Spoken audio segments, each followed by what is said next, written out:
Deux hélicoptères Black Hawk n'atterrissent pas sur une autoroute de banlieue à l'heure de pointe, sauf si c'est la fin du monde ou si une personne très importante a disparu.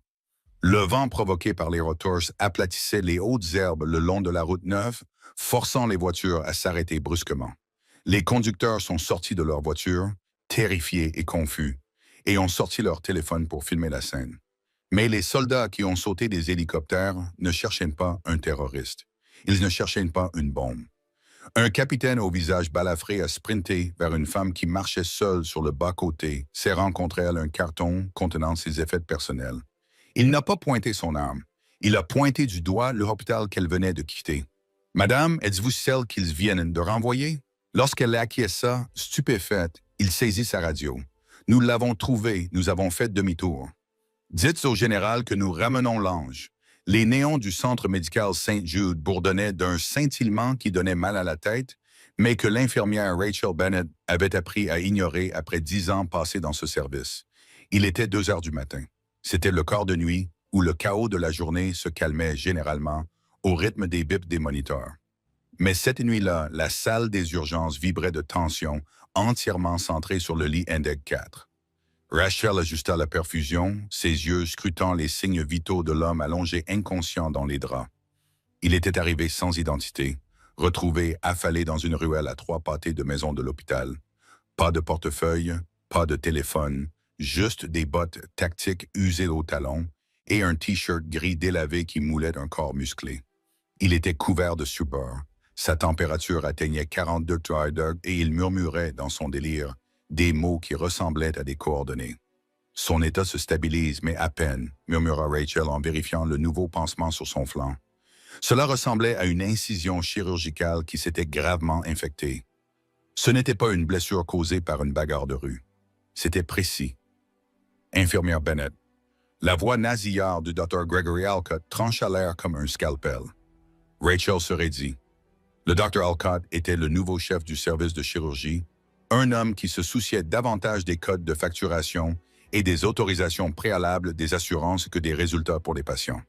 Il entra dans la salle de traumatologie, plissant le nez devant les bottes boueuses posées dans un coin, le seul bien du patient. « Oui, docteur. » Rachel ne leva pas les yeux, concentrée sur le nettoyage de la plaie. « Pourquoi ce vagabond occupe-t-il un lit de traumatologie ?»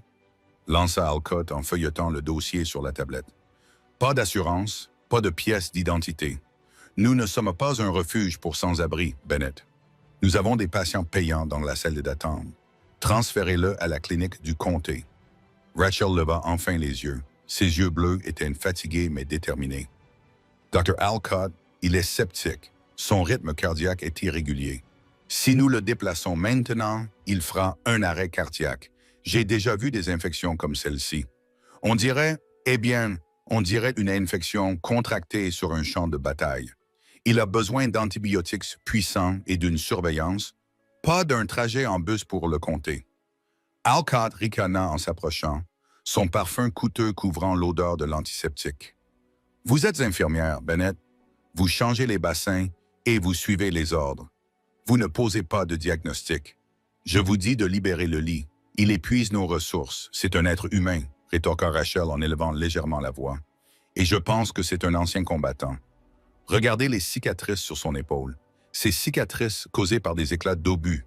Je me fiche qu'il soit le roi d'Angleterre, » siffla Alcott, baissant la voix pour murmurer de manière menaçante. « Vous avez 15 minutes pour le renvoyer. Si je reviens et qu'il est toujours là, ce ne sera pas lui qui quittera l'hôpital. Ce sera vous. » Alcott fit demi-tour et sortit en faisant flotter sa blouse blanche. Rachel baissa les yeux vers l'homme. Sa respiration était superficielle. Il agrippa soudainement les draps, ses jointures blanchissant.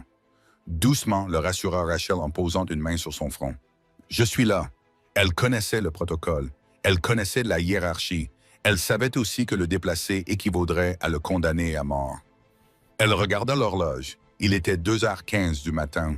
Alcott allait faire une sieste dans son bureau. Il ne reviendrait pas avant 6h30 pour faire sa tournée.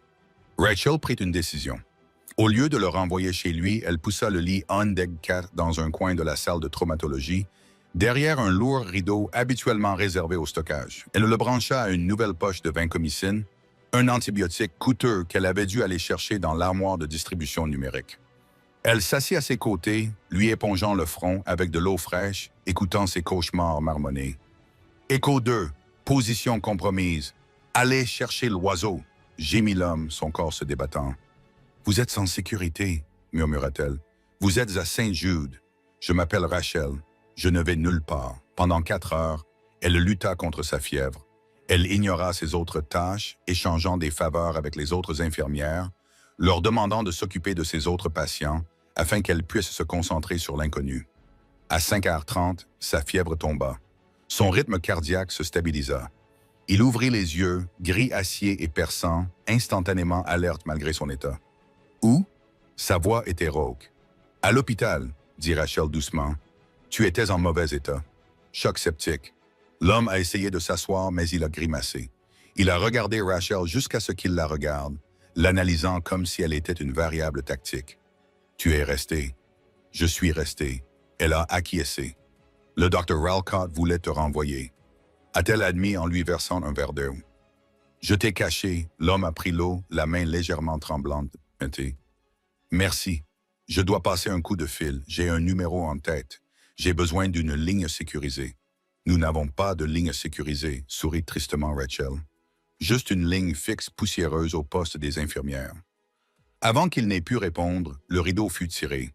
Les anneaux en plastique grinçaient contre le rail métallique. Le docteur Alcott se tenait là, le visage déformé par une rage violette. Derrière lui se tenaient 2 agents de sécurité de l'hôpital. « Je vous avais prévenu », cracha Alcott en pointant un doigt tremblant vers Rachel. « Je vous ai donné un ordre direct, Bennett.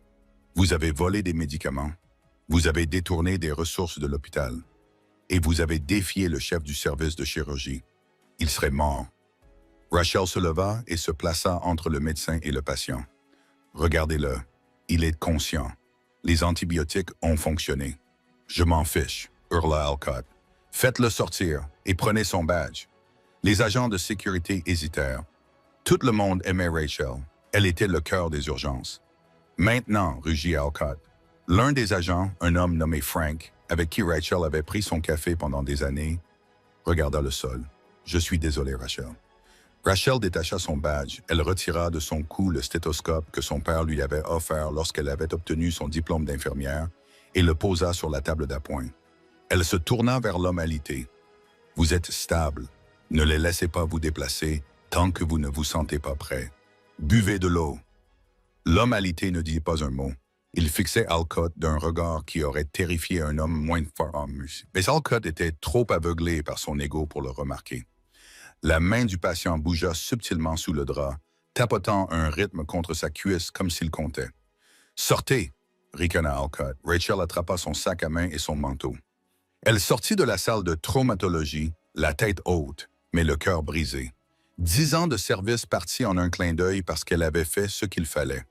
Les portes automatiques des urgences s'ouvrirent et l'air froid du matin frappa Rachel comme un coup physique. Il pleuvait une pluie fine et désagréable qui imprégna immédiatement sa blouse. Elle réalisa avec un sentiment de découragement qu'elle avait laissé son parapluie dans son casier. Elle n'avait pas le droit de retourner le chercher. Elle resta un moment sur le trottoir, regardant le bâtiment. St. Jude's avait été toute sa vie.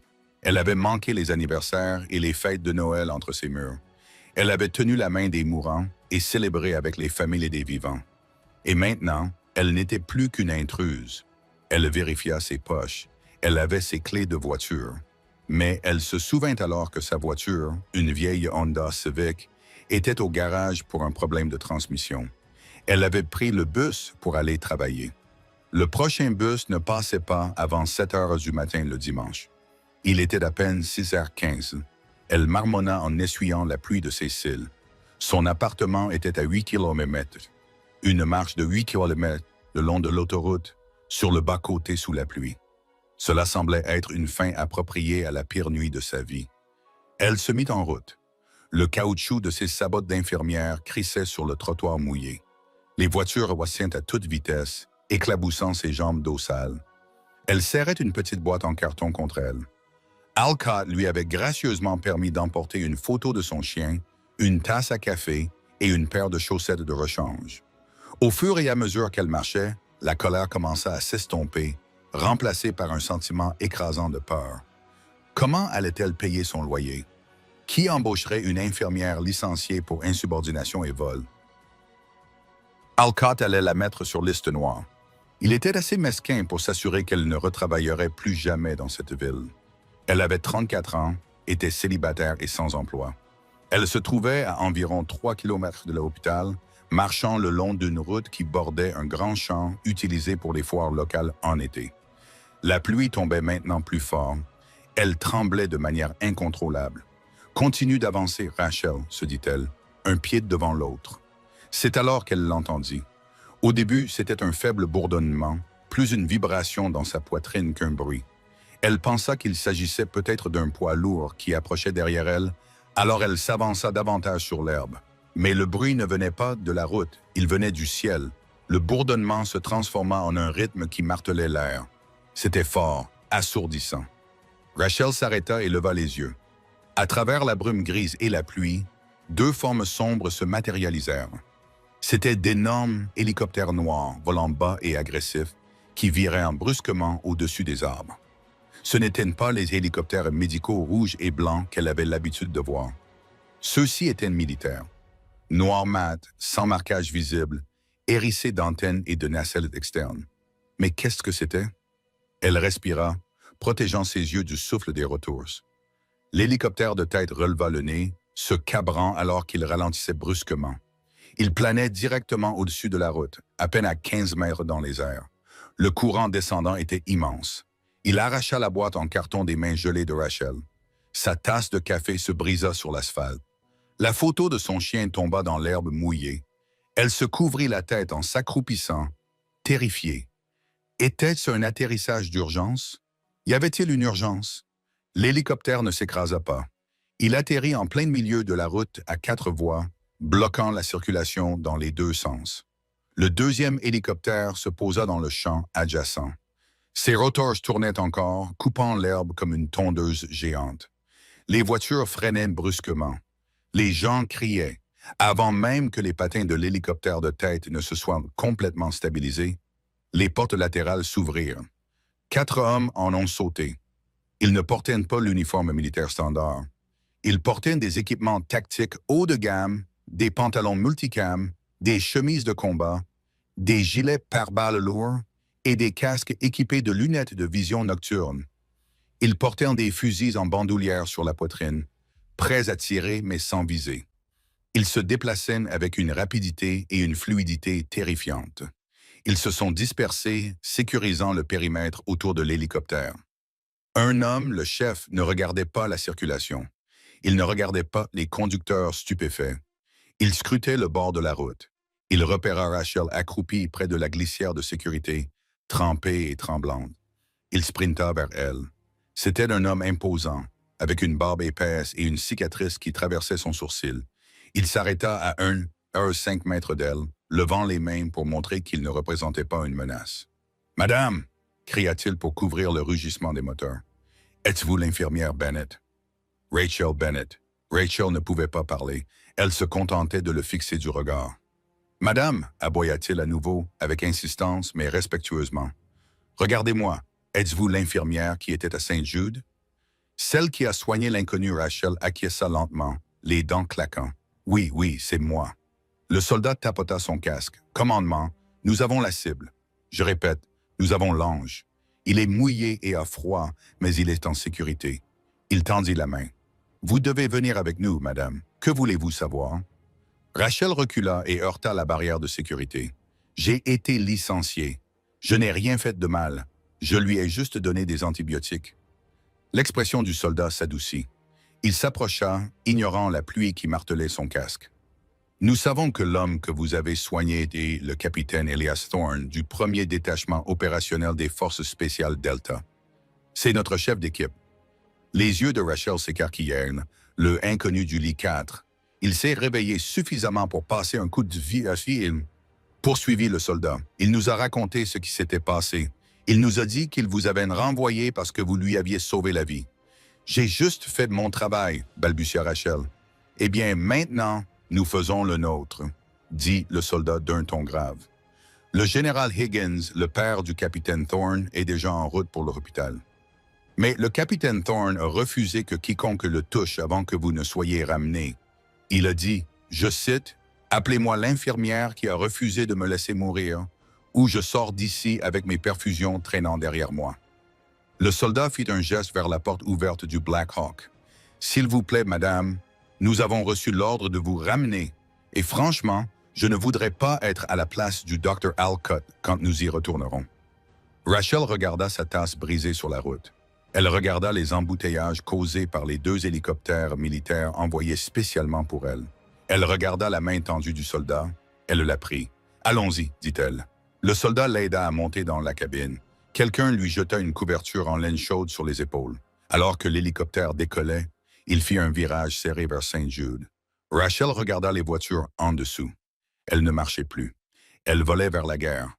Et pour la première fois de sa vie, elle avait une armée derrière elle. Le toit du centre médical Saint-Jude n'était pas conçu pour accueillir un Sikorsky UH-60 Black Hawk, et encore moins 2. La structure était prévue pour des hélicoptères médicaux plus légers, mais les pilotes du 160e régiment d'aviation des opérations spéciales ne semblaient pas se soucier des normes de construction des hôpitaux. Ils posèrent les appareils dans un bruit sourd qui fit tomber la poussière des dalles du plafond du centre de traumatologie 4 étages plus bas. À l'intérieur des urgences, le chaos régnait. Le Dr. Gregory Alcott se tenait debout près du poste des infirmières, hurlant dans le combiné du téléphone, le visage marqué par l'indignation. « Je me fiche de savoir qui ils sont. C'est un établissement privé. Dites à la police de faire immédiatement décoller ces hélicoptères non autorisés de mon toit, sinon je poursuivrai la ville en justice jusqu'à ce qu'elle fasse faillite. » Il raccrocha violemment le téléphone et se tourna vers le groupe d'infirmières et d'internes recroquevillés. « Au travail. Pourquoi restez-vous tous plantés là? Si je vois encore une personne regarder le plafond, vous serez licenciés, tout comme Bennett. » Les portes de l'ascenseur au bout du couloir sonnèrent. Habituellement, ce son annonçait l'arrivée d'un brancard ou d'un chariot de cafétéria. Cette fois-ci, les portes s'ouvrirent pour révéler un mur de multicam. 6 opérateurs en sortirent, formant un peloton. Au centre marchait un homme qui portait un uniforme de cérémonie plutôt qu'une tenue de combat. Le général Thomas Higgins était une légende dans le milieu des opérations spéciales, un homme dont le silence était, selon la rumeur, plus terrifiant que ses cris. Il marchait avec une canne, souvenir de Fallujah, mais il avançait avec l'élan d'un train de marchandises, et juste à côté de lui, enveloppé dans une couverture militaire en laine grise, les cheveux mouillés et collés à son front, se trouvait Rachel Bennett. Le service des urgences est devenu silencieux. On pouvait entendre le bourdonnement du distributeur automatique au bout du couloir. Alcott resta bouche bée. Il cligna des yeux, regardant tour à tour les soldats, et Rachel, son cerveau peinant à comprendre l'équation impossible qui se présentait à lui. Que signifiait tout cela? Le général Higgins ne s'arrêta que lorsqu'il se trouva nez à nez avec le chirurgien. Higgins avait 60 ans, les cheveux argentés et les yeux durs comme de la pierre. « Êtes-vous le Dr. Alcott? »« Je suis le chef du service de chirurgie, » balbutia Alcott, essayant de reprendre ses esprits. « Et vous êtes en infraction dans une zone stérile. Je vous demande de retirer immédiatement ces armes et cet employé licencié. » Higgins ignora la demande. Il se tourna vers le soldat à sa gauche. « Sécurisez l'étage. Personne n'entre ni ne sort sans mon autorisation. Coupez les lignes fixes. Brouillez les signaux cellulaires dans un rayon de 60 mètres. C'est désormais une base opérationnelle sécurisée. »« Oui, général, » aboya le soldat en se dirigeant immédiatement vers les sorties. « Vous ne pouvez pas faire ça, » hurla Alcott. « C'est un hôpital. »« Correction, » dit Higgins d'une voix d'un calme mortel. « C'est ici que se trouve un atout de grande valeur qui est actuellement dans un état critique.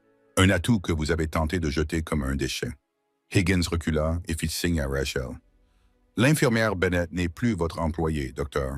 Elle a été recrutée comme consultante médicale spécialisée pour le ministère de la Défense. Elle vous est désormais supérieure hiérarchiquement. Elle est la principale prestataire de soins du capitaine Thorne. Vous lui fournirez tout ce dont elle a besoin. Si elle demande un scalpel, vous le lui donnez. Si elle demande la lune, vous commencez à construire une fusée. » Le visage d'Alcott prit une teinte violet pâle. Il regarda Rachel avec un venin pur. Elle, c'est une infirmière. Elle a à peine réussi ses examens il y a 10 ans. J'ai vérifié son dossier. Elle est incompétente pour gérer un traumatisme de cette ampleur. Rachel s'avança. Le choc du trajet en hélicoptère s'estompait, remplacé par l'adrénaline familière des urgences. Elle regarda Alcott, puis le personnel terrifié, et enfin Frank, le gardien de sécurité, qui s'était excusé auprès d'elle plus tôt. Frank lui fit un discret signe de pouce levé. « Où est-il » demanda Rachel d'une voix calme. « Où est-ce le capitaine Thorne » Alcott croisa les bras. « Je l'ai fait transférer au sous-sol, dans la zone d'attente, en attendant son transfert vers le comté. Il ne me concerne plus. » Les yeux de Rachel s'écarquillèrent. « Au sous-sol, il fait 10 degrés là-bas. Il lutte contre une septicémie. Le froid va le mettre en état de choc. » Elle n'attendit pas la permission. Elle s'élança dans le couloir en direction des ascenseurs de service, laissant tomber la couverture en laine derrière elle. Le général Higgins fit signe à 2 de ses hommes. « Accompagnez-la. Si quelqu'un se met en travers de son chemin, écartez-le. » Alcott bredouilla. « Général, je vais vous retirer votre badge pour cela. Je connais des sénateurs. » Higgins se pencha vers lui, baissant la voix jusqu'à murmurer, ce qui refroidit l'atmosphère. « Docteur, mon fils est allongé dans votre sous-sol. S'il meurt parce que vous vouliez économiser sur la facture de chauffage, je n'aurai pas besoin d'un badge et vous n'aurez pas besoin d'un avocat. Vous comprenez? » Alcott déglutit péniblement. Pour la première fois, son arrogance se fissura, révélant le lâche qui se cachait derrière. La salle de détention du sous-sol était essentiellement un local de stockage pour le matériel cassé et les dossiers en trop. Elle sentait le moisi et la poussière ancienne. Rachel fit éruption par les doubles portes, flanquées des 2 agents Delta. Dans un coin, sur un brancard dont une roulette était cassée, gisait le capitaine Elias Thorne. Il tremblait violemment, ses dents claquaient si fort qu'on aurait dit des os qui s'entrechoquaient. La poche de perfusion que Rachel avait accrochée plus tôt était vide. La ligne était bouchée par du sang. Elias, Rachel se précipita à ses côtés, ses mains vérifiant instantanément son pouls affaibli. Il était faible et rapide. Trop rapide. Rachel. Elias balbutia, le regard vague. « Des ennemis, Southridge. »« Pas d'ennemis, dit-elle en retirant sa blouse humide pour révéler un sous-vêtement thermique qu'elle utilisa immédiatement pour couvrir sa poitrine. « Apportez-moi des couvertures, cria-t-elle aux soldats. « Et préparez cette civière. Nous devons l'emmener immédiatement aux soins intensifs. » Les soldats entraînés à tuer à main nue semblèrent un instant perdus avant de se précipiter pour trouver quelque chose de chaud. Ils revinrent avec des bâches et un manteau de concierge. Il fallait faire avec. Ils le transportèrent en urgence aux soins intensifs. La prise de contrôle de l'hôpital était terminée. L'équipe Delta avait évacué toute l'aile ouest, transférant les autres patients dans l'aile est. L'unité de soins intensifs était désormais une forteresse. Rachel travaillait fébrilement. Elle rétablit 2 perfusions à gros débit pour lui administrer des liquides chauds afin de lutter contre l'hypothermie. Elle le brancha à un moniteur cardiaque sophistiqué. Les chiffres étaient mauvais. Tension artérielle à 80, fréquence cardiaque à 140. Mais ce sont les résultats des analyses sanguines, arrivés 30 minutes plus tard, qui l'ont fait s'arrêter. Elle fixait l'écran d'ordinateur de la station centrale. Le général Higgins se tenait derrière elle, regardant par-dessus son épaule. « Parlez-moi, infirmière Bennett, » dit Higgins. « Est-ce qu'il se stabilise? Sa température remonte, » a répondu Rachel en se mordant la lèvre. « Mais le nombre de globules blancs, ça n'a pas de sens. Il a une infection à staphylocoque. » La voix d'Alcott a retenti depuis l'embrasure de la porte. Il était accompagné d'une administratrice de l'hôpital, une femme à l'air nerveux nommée Madame Gable. C'est une septicémie classique sur le champ de bataille. Il a besoin de vancomycine, que vous avez déjà volé. Rachel ignora la pique. Non, regardez les éosinophiles et les enzymes hépatiques. Ils montent en flèche. La septicémie attaque les organes. Oui, mais ce schéma ressemble à une intoxication. Elle se retourna pour faire face au général. « Monsieur, où se trouvait-il exactement? J'ai besoin de savoir dans quel environnement il opérait. » Higgins hésita. « C'est confidentiel. »« Général, dit Rachel fermement, votre fils est en train de mourir, non pas d'une infection, mais d'autre chose. Si je traite l'infection, je ne fais que mettre un pansement sur une blessure par balle. J'ai besoin de savoir. » Higgins regarda ses hommes, Puis Rachel. Il était dans le Triangle d'Or, lors d'un raid sur un laboratoire d'opioïdes synthétiques. Il y avait des composés expérimentaux. Rachel claqua des doigts. Exposition chimique, ce n'est pas du personnel. C'est un agent mimétique. Il a été exposé à une neurotoxine qui imite les symptômes d'une infection tout en paralysant le système nerveux autonome. Absurde. Alcott ricana. Vous regardez trop de films, Bennett. Vous allez le tuer avec vos fantasmes. Je commande un appareil de dialyse pour filtrer son sang et traiter la septicémie. La dialyse va le tuer, cria Rachel. Si vous filtrez son sang maintenant, le stress sur son cœur provoquera un arrêt cardiaque. Il a besoin d'un antidote. Il a besoin d'atropine et de plioxime immédiatement. Alcott s'avança, essayant de bloquer physiquement Rachel pour l'empêcher d'accéder au chariot de médicaments. Je ne vous permettrai pas d'administrer un antidote à un agent neurotoxique à un patient sceptique. C'est une faute professionnelle. La pièce devint silencieuse. Le moniteur cardiaque du lit numéro 1. Le lit d'Elias se mit à sonner. Un sifflement aigu et rapide. « Va, Bib, il est en train de s'effondrer », cria Rachel. Elle poussa Alcott. Ce n'était pas une poussée douce. Elle plaqua son épaule contre sa poitrine et le repoussa en arrière contre un chariot de linge. Il tomba dans un tas de draps. « Code bleu » cria-t-elle. « Chargez les palettes à 200 joules. » Rachel attrapa le chariot d'urgence. Les soldats restèrent figés, ne sachant pas s'ils devaient tirer sur le médecin ou aider l'infirmière. « Dégagez » cria Rachel en appuyant les palettes sur la poitrine d'Elias. Boum! Son corps sursauta sous l'effet de la décharge. Elle regarda le moniteur. Encore une ligne plate. 300 joules. Dégagez. Boum! Toujours une ligne plate. « Allez, soldat » murmura-t-elle, les larmes aux yeux. « Ne t'avise pas de m'abandonner maintenant. J'ai marché des kilomètres sous la pluie pour toi. » Elle commença les compressions thoraciques, fortes et rythmées, brisant les côtes si nécessaire. « Injecte 1 millilitre d'épinéphrine » ordonna-t-elle à l'une des autres infirmières qui s'était faufilée dans la salle, une jeune fille nommée Sarah, qui semblait terrifiée mais saisit la seringue. Après 2 minutes de réanimation cardio-pulmonaire, Rachel compta les gouttes de sueur qui perlaient sur son front. « Laisse-le partir » ricana Alcott depuis le sol en ajustant ses lunettes. « Il est mort.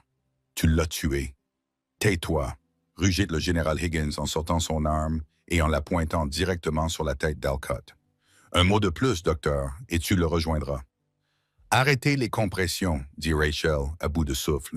Elle regarda le moniteur. Rien, puis un bip, puis un autre. Un rythme chaotique mais soutenable est revenu. « Tachycardie sinusale, » souffla Rachel. « Il est de retour. » Elle n'hésita pas. Elle attrapa la seringue d'atropine sur le chariot d'urgence. Elle l'enfonça dans le portail et injecta l'atropine.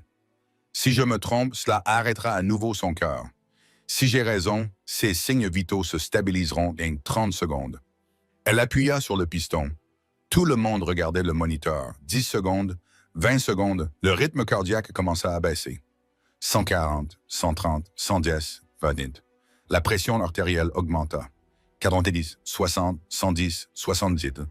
Rachel s'affaissa contre la barrière du lit, expirant un souffle qu'elle avait l'impression d'avoir retenu pendant 1 heure. « Il se stabilise », murmura-t-elle. C'était la toxine.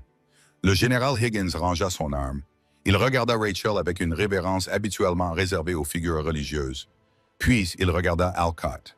« Faites-le sortir d'ici », ordonna Higgins à ses hommes. « Enfermez-le dans son bureau. S'il touche un téléphone, cassez-lui les doigts. » 3 jours passèrent. L'unité de soins intensifs de St. Jude était devenue un mélange étrange de médecine stérile et de base opérationnelle avancée. Les soldats dormaient sur les chaises de la salle d'attente. Des boîtes de pizza étaient empilées à côté des caisses de munitions. Rachel n'était pas rentrée chez elle. Elle dormait sur un lit de camp dans la chambre d'Elias, se réveillant toutes les heures pour vérifier ses signes vitaux. Elias était réveillé. Il était faible, mais l'acier gris était de retour dans ses yeux. « Vous avez la main lourde avec ces aiguilles, Bennett », dit Elias d'une voix rauque, en essayant de se déplacer dans son lit. Rachel sourit en ajustant ses oreillers. Elle était épuisée, vêtue d'une blouse propre que l'armée lui avait fournie.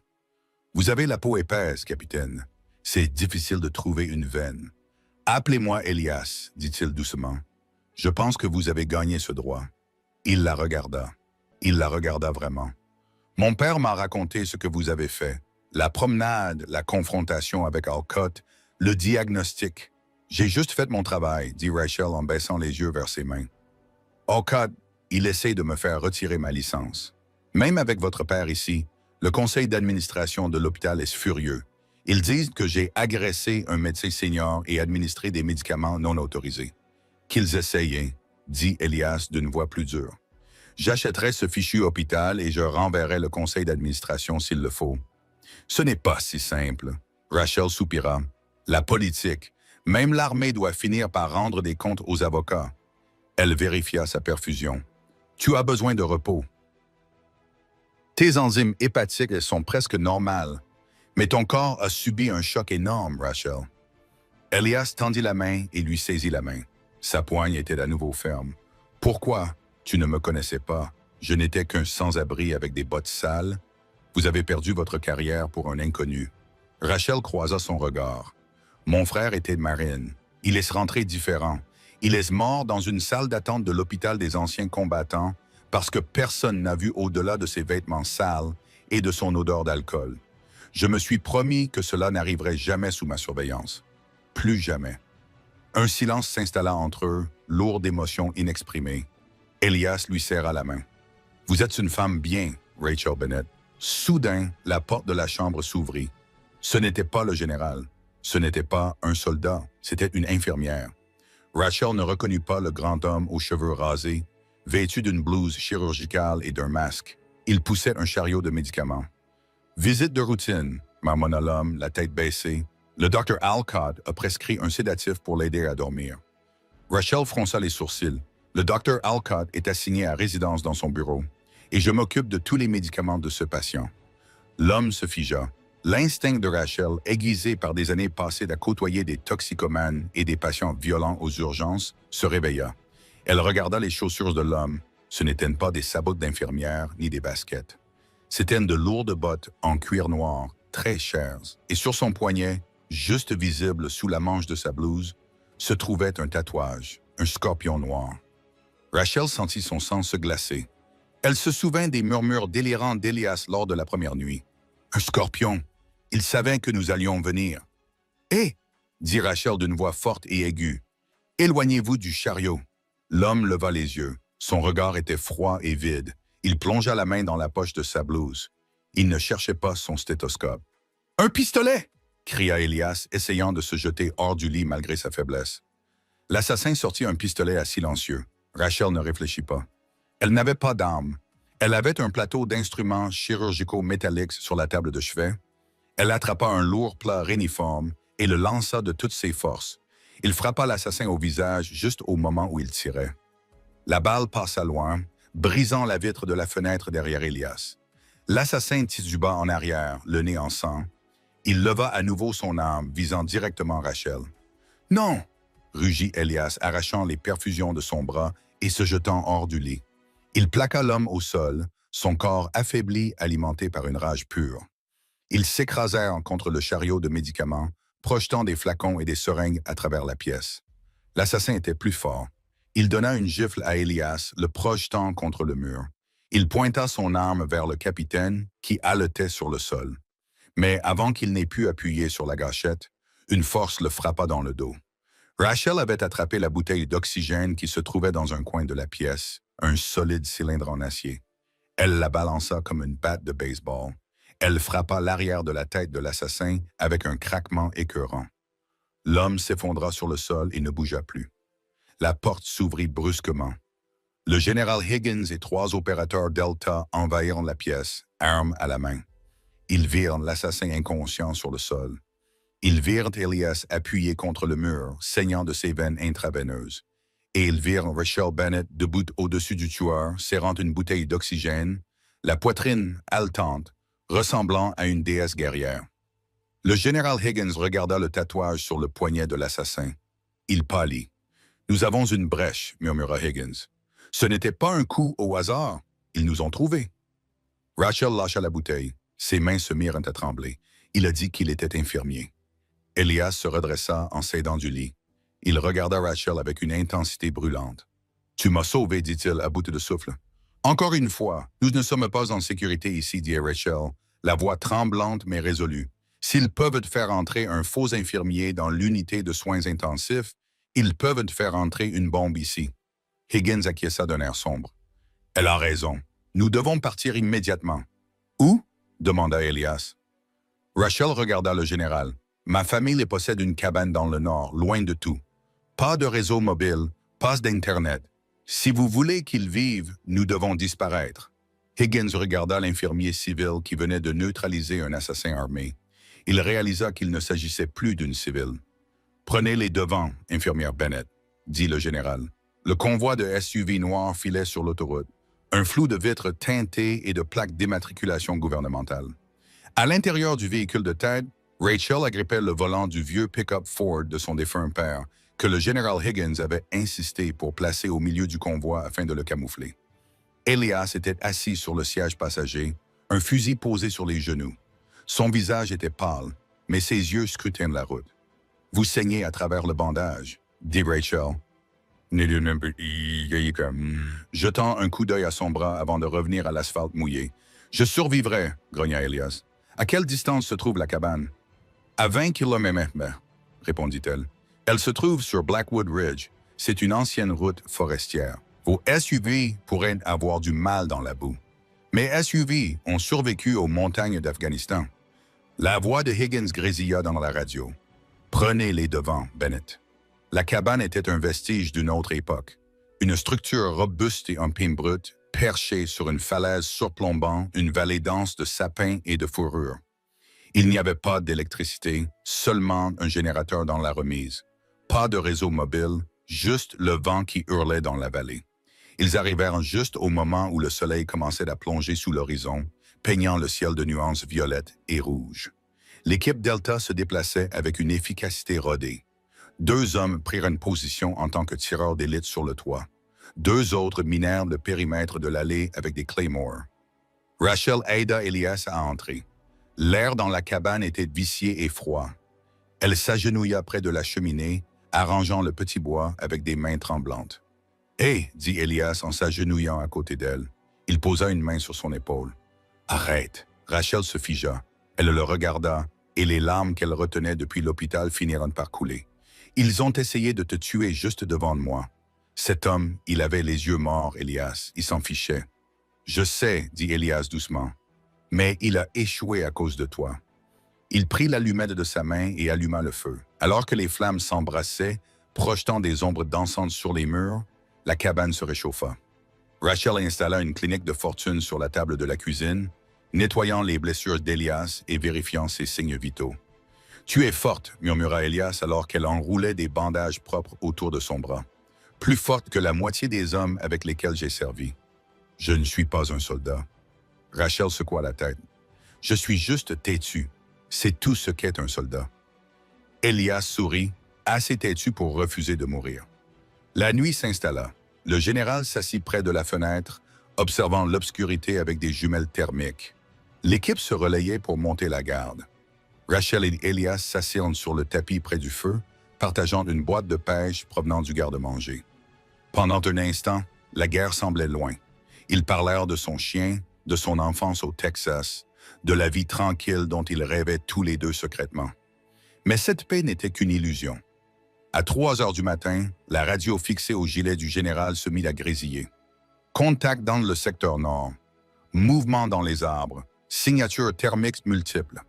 Higgins se leva d'un bond. Combien? 20, peut-être 30. Ils se déploient en éventail. Ils n'utilisent pas de lampe torche. Ce sont des pros. Elias attrapa son fusil, grimaçant alors que ses muscles protestaient. Ils nous ont trouvés rapidement. Trop rapidement. L'esprit de Rachel tournait à toute vitesse. Comment nous avons abandonné les téléphones? Nous avons vérifié qu'il n'y avait pas de traceurs dans les véhicules. Elias regarda le sac médical que Rachel avait apporté de l'hôpital, celui qu'elle avait emballé à la hâte dans le placard à fourniture avant de s'enfuir. Il le renversa d'un coup de pied. Une petite lumière rouge clignotait à l'intérieur d'une boîte de pansements stériles. Une balise. Elias cracha. Ce faux infirmier, il avait dû la placer dans le chariot avant d'entrer dans la pièce. Nous les avons attirés droit vers nous. Le premier coup de feu brisa la fenêtre, éteignant la lampe à huile posée sur la table. « Baissez-vous » rugit Higgins en renversant la lourde table en chêne sur le côté pour s'abriter. Des coupes de feu éclatèrent depuis le Trachin. Ce fut un déluge de plomb. Les balles rongèrent les murs en bois de la cabane comme des termites.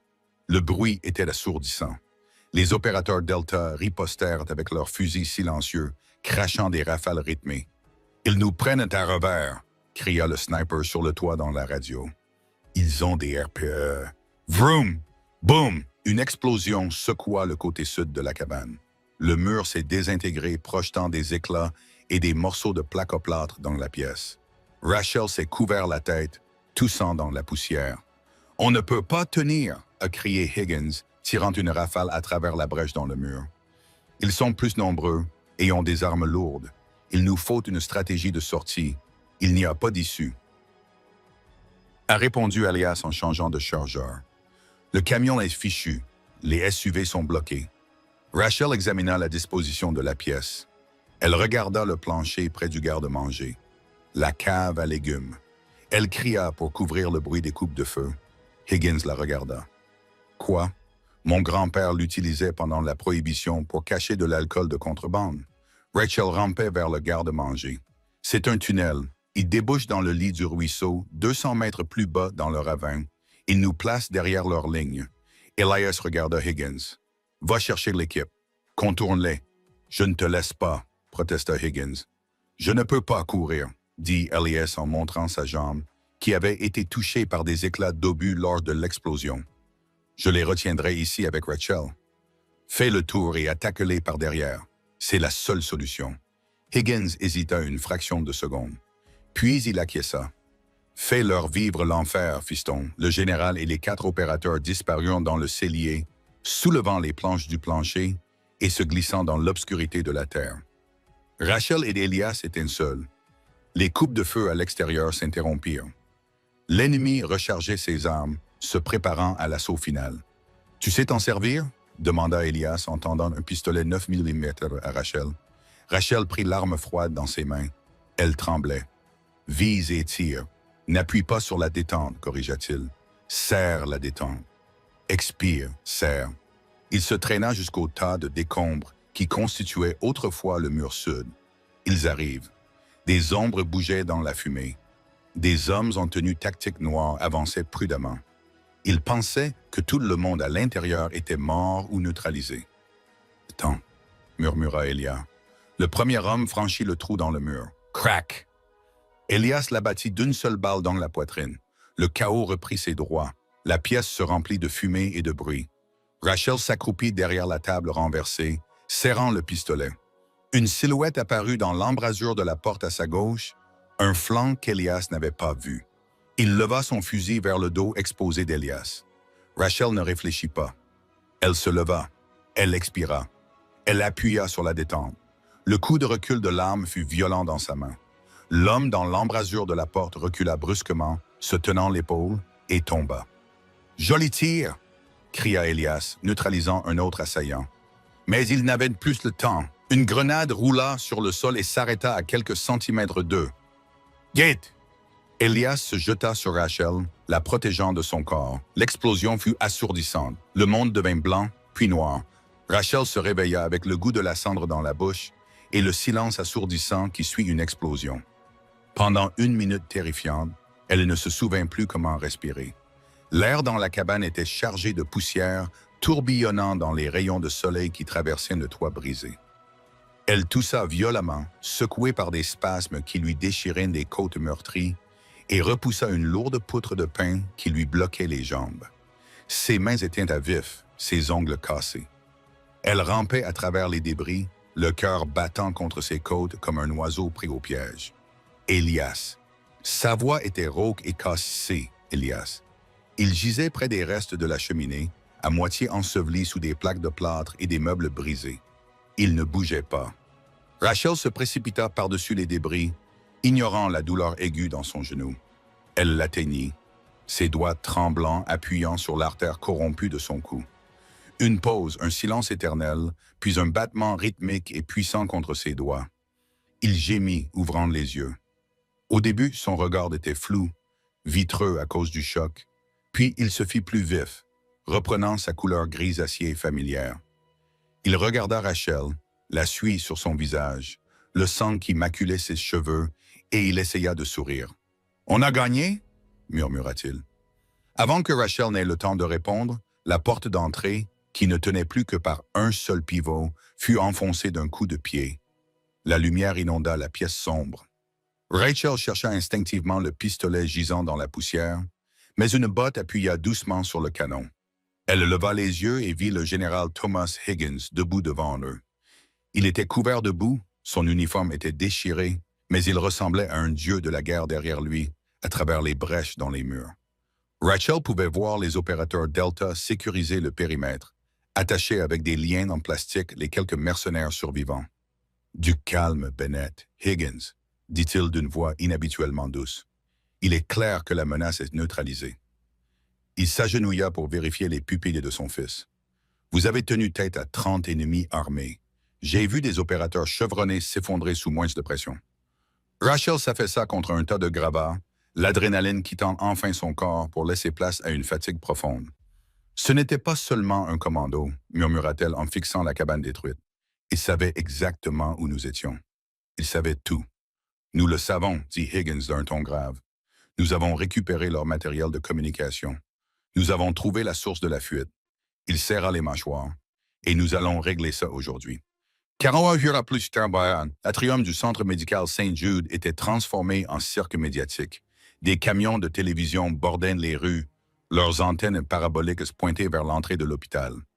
À l'intérieur, un podium avait été installé devant le mur des donateurs, baigné par la lumière blanche aveuglante des flashs des appareils photo. L'histoire avait fuité, ou plutôt une version de celle-ci impliquant une prise d'otage avec un héros de guerre décoré et une infirmière mécontente. Le Dr. Gregory Alcott se tenait au podium, savourant l'attention dont il faisait l'objet.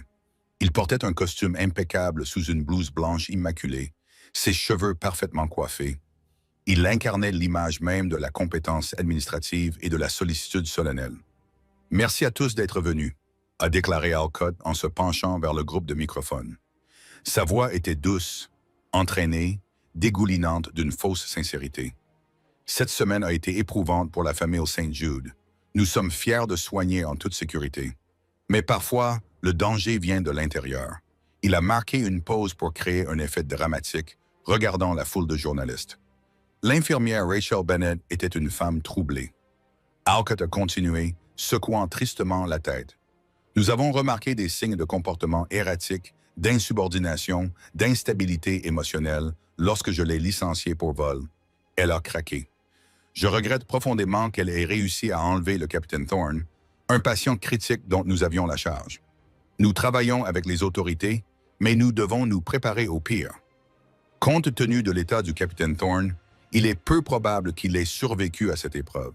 Un journaliste de Channel 5 a levé la main. « Docteur, êtes-vous en train de dire que l'infirmière est responsable de sa mort? »« Je dis, » répondit Alcott en ajustant ses lunettes, « que Rachel Bennett est un danger pour la société et je m'en veux de ne pas avoir agi plus tôt pour protéger mes patients de son incompétence. » Les flashs des appareils photo crépitaient. Alcott savourait ce moment. Il avait parfaitement orchestré son récit. Il était le héros, le docteur. Elle était de la méchante. L'argent du cartel était déjà sur son compte offshore. Il avait gagné. « Y a-t-il d'autres questions? » demanda Alcott, un sourire suffisant aux lèvres. « J'en ai une. » Une voix grave retentit depuis le fond de l'atrium. Le son traversa la foule murmurante comme un coup de tonnerre. Les têtes se tournèrent, les caméras pivotèrent, les lourdes portes automatiques en verre de l'entrée principale s'ouvrirent. Elles ne se contentèrent pas de s'ouvrir. Elles semblèrent s'écarter pour laisser passer un cortège. Le capitaine Elias Thorne entra. Il ne portait pas de blouse d'hôpital. Il n'était pas sur un brancard. Il portait son uniforme bleu d'apparat, dont le tissu tendait sur ses larges épaules. Une Purple Heart et une Silver Star brillaient sur sa poitrine. Il marchait avec une canne favorisant sa jambe gauche, et son bras droit était en écharpe noire, mais sa posture était droite, dégageant une intensité qui fit taire la salle. La foule retint son souffle. À sa droite marchait le général Higgins, flanqué de 2 policiers militaires, et à sa gauche marchait Rachel Bennett. Elle n'était pas menottée, elle ne portait pas de blouse. Elle portait un simple blazer et un jean foncé, les cheveux tirés en arrière. Elle avait une coupure en voie de guérison sur le front et des ecchymoses sur la joue, des marques d'honneur. Elle ne cherchait pas à se cacher. Elle ne baissait pas les yeux. Elle fixait droit devant elle le podium. Le visage d'Alcott prit la couleur du lait tourné. Il agrippa les bords du podium si fort que le bois craqua. « Sécurité !» hurla-t-il d'une voix cassée. « Sécurité! Arrêtez cette femme! » C'est une fugitive. 2 agents de sécurité de l'hôpital s'avancèrent avec hésitation. « Retirez-vous !» rugit le général Higgins. L'ordre résonna sur les murs de marbre, figant les agents sur place. Quiconque touche un membre de mon équipe devra rendre des comptes à l'armée américaine. Elias poursuivit sa lente et pénible marche vers la scène. Les journalistes s'écartèrent comme la mer Rouge, sentant qu'il y avait là une histoire bien plus importante que celle qu'on leur avait racontée. Elias gravit les 3 marches menant à la scène. Il se tint à côté d'Alcott, dominant le chirurgien de toute sa hauteur. « Le docteur Alcott prétend que j'ai été kidnappé », dit Elias en se penchant vers le micro. Sa voix était calme, mais elle avait un poids mortel. Il prétend que l'infirmière Bennett est incompétente. Il prétend qu'elle est dangereuse. Elias regarda Rachel, qui avait pris place au pied de la scène. « La vérité, » dit Elias en reportant son regard sur le chirurgien terrifié, « c'est que Rachel Bennett est la seule raison pour laquelle je respire encore. Et le Dr. Alcott, il ne l'a pas seulement licencié. Il a essayé de me vendre. » Une vague de choc parcourut la salle. « C'est un mensonge. » Hurla Alcott, le front couvert de sueur. Il délire. La septicémie lui a rongé le cerveau. Ne l'écoutez pas. Elias fouilla dans la poche de son uniforme avec sa main valide. Il en sortit un petit enregistreur numérique noir, l'appareil récupéré sur l'assassin dans la cabane. « Nous avons trouvé ceci sur l'homme que vous avez envoyé pour nous tuer, » dit Elias. Il appuya sur un bouton et approcha l'appareil du microphone. Un sifflement statique retentit dans les haut-parleurs, suivi d'une voix. Elle était faible, mais c'était indéniablement le ton arrogant et nasillard d'Alcott. « L'infirmière est un problème. Elle est au courant pour la neurotoxine. Si Thorne survit, le cartel perdra la formule et je perdrai ma récompense. Tuez-le. Tuez l'infirmière. Faites croire à un cambriolage raté dans les bois. Je veux que les 2 millions restants soient virés sur le compte au Cayman d'ici demain matin. » Silence. Un silence absolu et horrifié s'abattit sur l'atrium. Alcott tituba en arrière, renversant un vase rempli d'or. « C'est de l'IA. C'est un deepfake. Je n'ai jamais dit ça. » Rachel monta sur scène, elle s'approcha d'Alcott, envahissant son espace personnel. Elle le regarda dans les yeux, et pour la première fois, le médecin arrogant sembla petit. « Vous avez violé votre serment, Gregory, » dit-elle d'une voix calme et claire, suffisamment forte pour que le premier rang puisse l'entendre. « D'abord, ne pas nuire. Vous avez vendu la vie d'un soldat pour un salaire. Vous avez essayé de détruire ma vie parce que j'ai fait mon travail. » Le général Higgins fit un signe de tête vers le fond de la salle. « Agents fédéraux, emmenez-le. » 6 agents du FBI en coupe-vent envahirent de la scène. Ils ne furent pas tendres. Ils retournèrent en Alcott et le plaquèrent contre le podium depuis lequel il venait de prêcher. Alors que les menottes se refermèrent sur ses poignets, Alcott se mit à pleurer, criant qu'il voulait ses avocats, qu'il voulait son poste, que tout cela n'était qu'une erreur. Rachel le regarda être emmené, ses talons glissant sur le sol ciré. Elle vit Frank, l'agent de sécurité, debout près de la porte, un large sourire aux lèvres.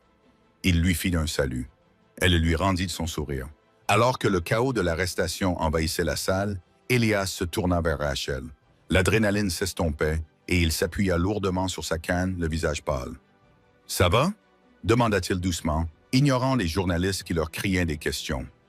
Rachel regarda autour d'elle l'hôpital. Cela avait été son univers pendant 10 ans. Elle vit les visages de ses anciens collègues, certains honteux, d'autres enthousiastes. « Je pense que je suis officiellement au chômage, » dit-elle avec un rire sec. « Et je pense que ma licence d'infirmière est probablement toujours suspendue. » Elias sourit et cela transforma son visage marqué par les cicatrices. « En fait, ce n'est pas vrai. Le conseil médical a réexaminé le dossier ce matin. Ta licence est active.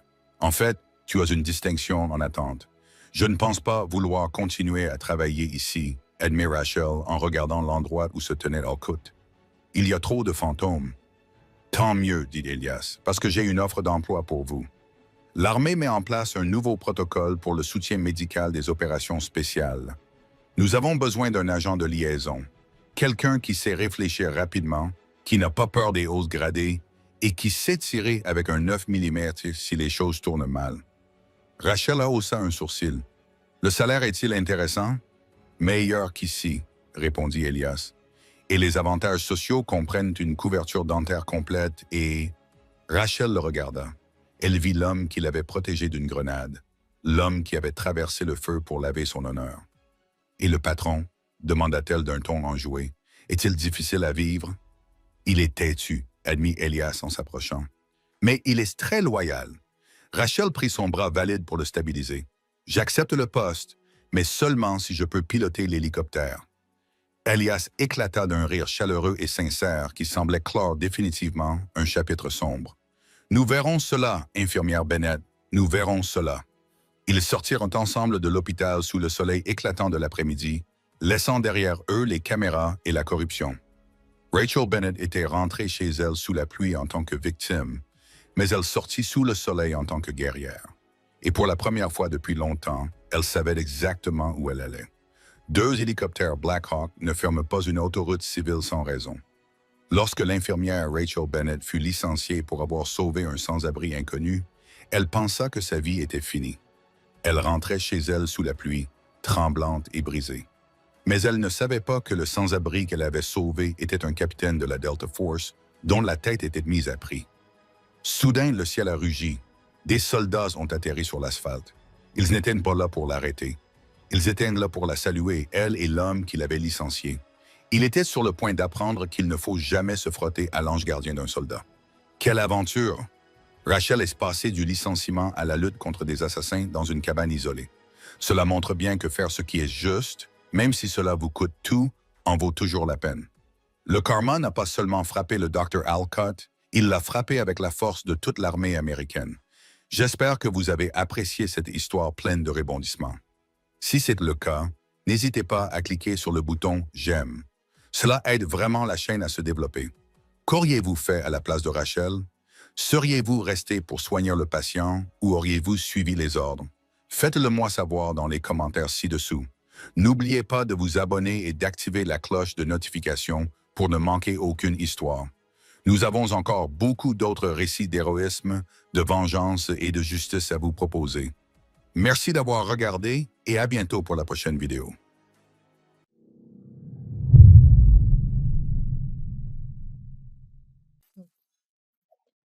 Jet, let's go kill the chamber here, okay? Okay. Maybe he go long.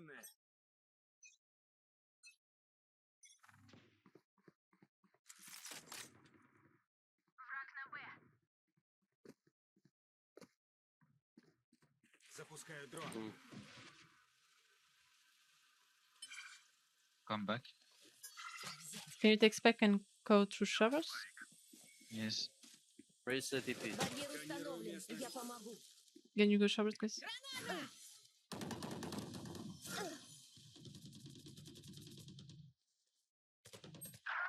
One No. 20 clove. 120 clove. Complete.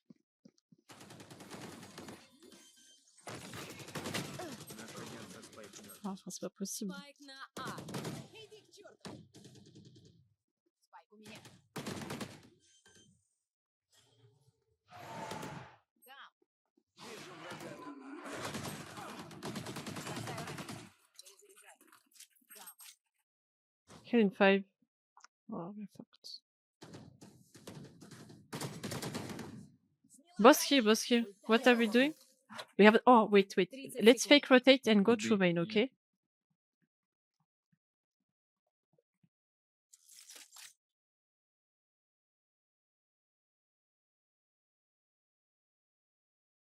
Où il est maintenant?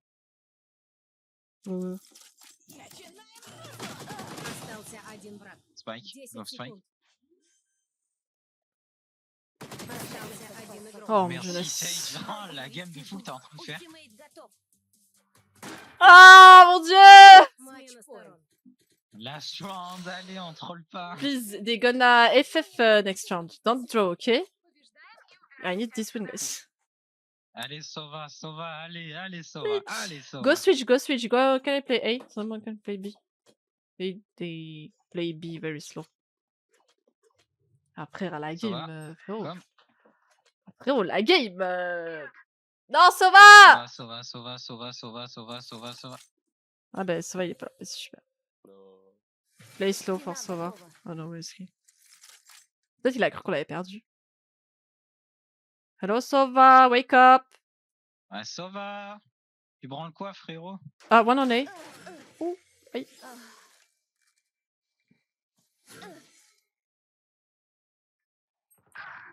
Non, ouais, putain. Planting. I couldn't hear my bad. Ah Спайк ouais, установлен. pas grave, pas grave. Bon, ça va drôle du coup. Alors, je suis en 22-16. Dites-vous, je vais même pas gagner un RR sur cette game. Ah, Sova, what are you doing? Alors, c'est- Остался один. Ah, NT, bah, Sova, bah, ça va drôle parce que Sova, il achète pas. Sova, you play or you AFK? You have microphone? Смена сторон. NT. Ah, voilà.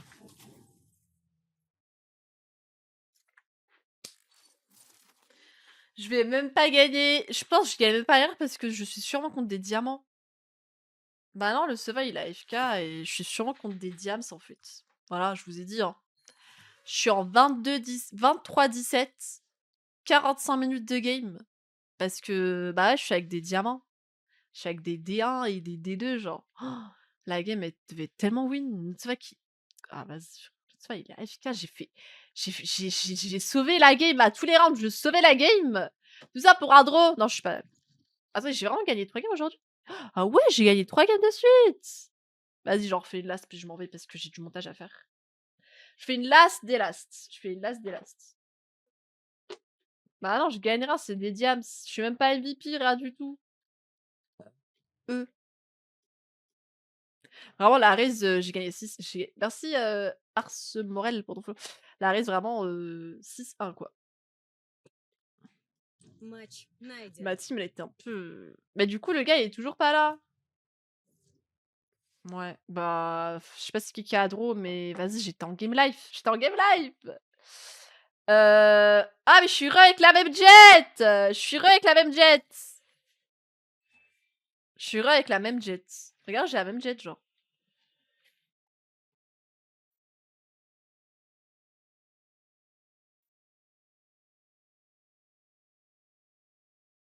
Oh, merci. Merci, c'est gentil. J'espère que le Sova, il est pas là. hein. J'espère le Sova, il est pas là. Je vais aller aux toilettes. I go toilettes, guys.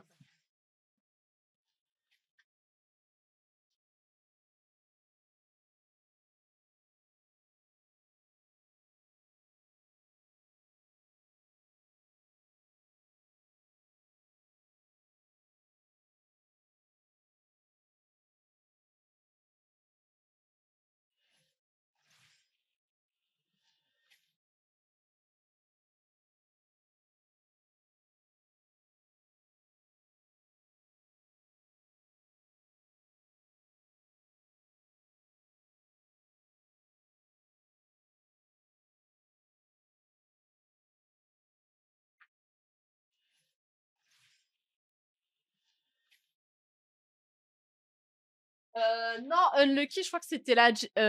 Attends, Unlucky, c'était qui? C'était le Sova? C'était qui, Unlucky? J'ai cru que c'était la Jet, moi. Mais non, la Jet, elle est sous pseudo caché. Mais Unlucky, c'était qui? Pitié, me dites pas que c'est le Sova. Non. Pas le Sova, quand même. Attendez. Non, je crois que c'était... Sinon, il aurait rien écrit parce qu'il parlait pas, je sais pas quoi. Me dites pas que c'est le même Sova. Unlucky, c'est qui? Слушай, Клоув, как же тебе Ah, mais c'était la удалось Jet d'en удалось, face. типа, обрести бессмертие? Hello, Jet. Ну, всё Hello. началось в момент I was Hello. on bind in the enemy team. Ну, как бы... А знаешь что? Ah. Ah, c'est la Jet d'en face, en fait. Did you draw? Who draw? Was it you? J'entends pas. Ah, il est grave toxique, c'est vrai, non! Comme long, guys. Non, mais j'espère qu'il joue bien. C'est le seul contre qui j'ai pas gagné dans les duels, je crois. C'est vrai, c'était votre jet. Merde. Bon, j'espère que... Est-ce qu'il y a Adro dans votre équipe? Parce que nous, il y a...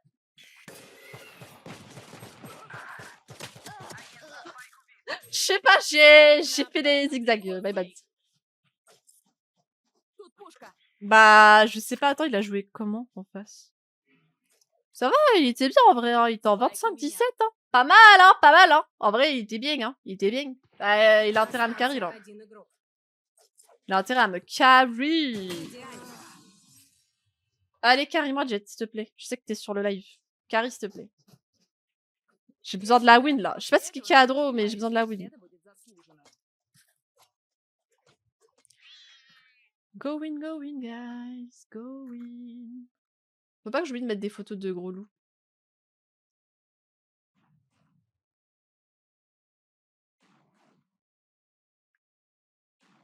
Ah, attendez, je suis AFK. Soyez pas toxique avec moi, s'il vous plaît. Je pense pas que ça va marcher ce qu'il a mis, Nico, parce que j'ai testé tous les paramètres de ce truc-là. Pourquoi il pique pas? Du coup, je pense vraiment pas que c'est ça, mais vas-y, je vais tester. Нужна помощь! На помощь! На помощь! On a pas d'initiateur? You have dog, Fate? Перезаряжаю. Стена готова. Think. Не подглядывай. Elbow one. One backside. Think. Mais laissez-moi! Остался один игрок. One elbow. Спайк на Ça m'étonne. Attends, je vais faire les mêmes trucs, mais ça m'étonnerait que... Attends. Je fais exactement la même chose que lui, hein. Attends. 2, 3. 4. Ok. Bah, c'est ce que j'ai. C'est exactement ce que j'ai. J'ai exactement la même chose. Mais j'ai exactement le même truc. J'ai exactement la même chose, déjà. Comme long. J'ai déjà fait. J'ai la même chose que lui, que le gars du casque. Bah, j'ai déjà fait. C'est ce que j'ai. Dodge the flask. Notre fate qui lurk. Notre fate lurk. Ok, bref.